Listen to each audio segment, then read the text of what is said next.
got so much motherfucking design on right now. Bring it down, bring it back, make it clap. I got 3 old guys on the block, bitches on the line, and you know. Jadi di sini saya mau mempresentasikan tugas teori relativitas khusus. Teori relativitas khusus yaitu dipublikasikan oleh Einstein ketika usia 26 tahun, yaitu pada tahun 1905. Berselang satu dekade berikutnya, Einstein kembali mempublikasikan postulatnya, yaitu relativitas umum. Pada artikel ini, kita akan membahas lebih dalam nih tentang teori relativitas khusus.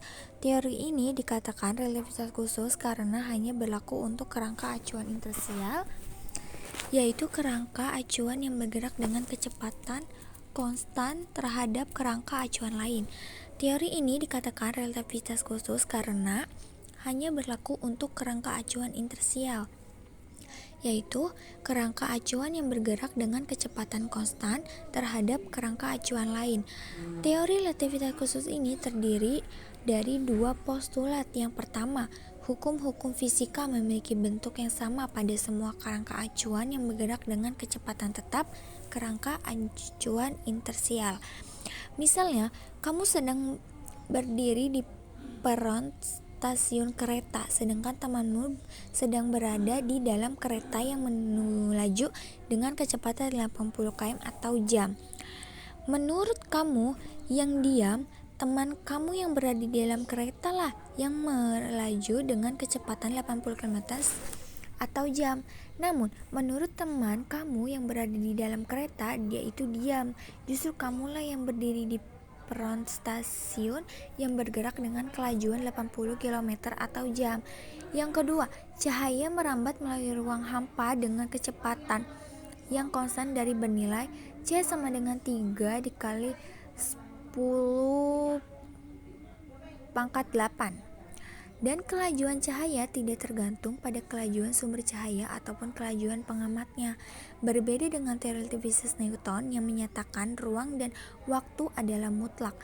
Pada postulat yang kedua nih, Einstein menyatakan justru ruang dan waktu yang relatif melaju cahaya dalam vakum merupakan besaran mutlak. Artinya, tidak ada kelajuan lain yang lebih besar dari kelajuan cahaya.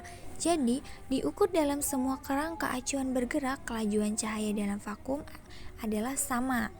Di sini sudah ada gambarnya. Jadi, jika ada 2 orang pengamat mengamati suatu peristiwa, yang satu diam dan yang satu lagi bergerak terhadap peristiwa itu, maka persamaan ruang dan waktu tidak akan sama. Pada relativitas khusus akan mengandung suatu penggali atau gamma yang disebut tetaplah Von-Sack. Di sini sudah ada rumusnya, di mana gamma tetaplah transformasi Lorentz, V kecepatan benda, C sama dengan kecepatan cahaya. Dengan menggunakan konsep relativitas khusus ini, kita juga dapat menghitung kecepatan relativitas. Misalnya, pada peristiwa kamu yang diam peron stasiun C dengan teman kamu yang berada di dalam kereta api B, teman kamu yang berada di dalam kereta api melemparkan sebuah batu A searah dengan arah kereta api, maka kecepatan batu itu menurut kamu yang diam di peron stasiun akan mengikuti persamaan berikut. Di sini kalian bisa lihat di mana VCA kecepatan benda, C terhadap kerangka acuan A, VCB sama dengan kecepatan benda C terhadap kerangka acuan B. VBA sama dengan kecepatan kerangka acuan B terhadap kerangka acuan A. C sama dengan kecepatan cahaya di vakum. Dampak lain dari teori relativitas khusus tersebut diantaranya fenomena dilatasi waktu, kontraksi panjang massa relativistik, momentum relativistik, dan energi relativistik. 1. Dilatasi waktu. Dilatasi waktu atau pemekaran waktu adalah dampak dari anggapan bahwa waktu tidak mutlak, tetapi relatif selang. waktu yang diukur oleh dua pengamatan yang saling bergerak dengan kecepatan relatif yang berbeda. Dilatasi waktu dapat dihitung dengan menggunakan rumus. Di sini kalian bisa baca sendiri rumusnya. 2. Kontraksi panjang. Panjang adalah jarak dua titik yang diukur pada dilatasi waktu. Selang waktu yang diukur berbeda, sedangkan selang waktu adalah jarak dibagi kelajuan. Maka dampaknya akan ada pendekan jarak atau panjang dari benda yang diamati oleh dua pengamatan yang bergerak relatif. Pendekan panjang itu disebut kontraksi panjang dan mengikuti persamaan. Di sini juga sudah ada rumusnya. 3. Massa relativistik. Berdasarkan pada teori relativitas khusus, massa benda yang bergerak akan lebih besar dari massa yang diam. Massa relativitas ini mengikuti persamaan. Kalian bisa baca. 4. Momentum relativistik.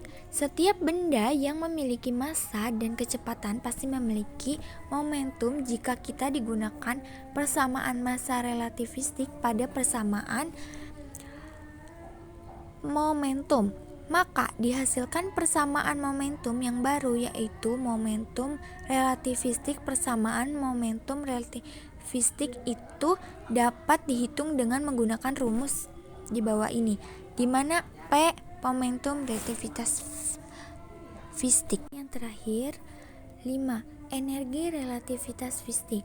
Menurut teori relativitas khusus Einstein, energi merupakan hasil perkalian dari massa dan kuadrat kecepatan mutlak, sehingga terdapat kesetaraan antara massa dan energi.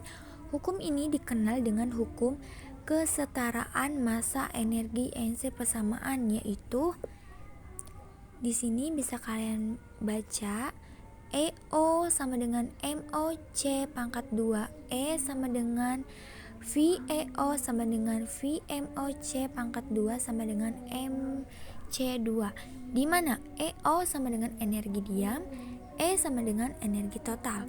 Dengan demikian, energi kinetik partikel yang bergerak relativistik atau mendekati kecepatan cahaya sama dengan selisih antara energi total dan energi diamnya, sehingga mengikuti persamaan berikut. EK sama dengan E ambil EO sama dengan V ambil 1 EO sama dengan V ambil 1 MOC2. Jadi itulah teori relativitas khusus Einstein yang telah menjadi pintu gerbang menuju fisika modern. Jadi segini aja presentasi dari saya ucapkan terima kasih.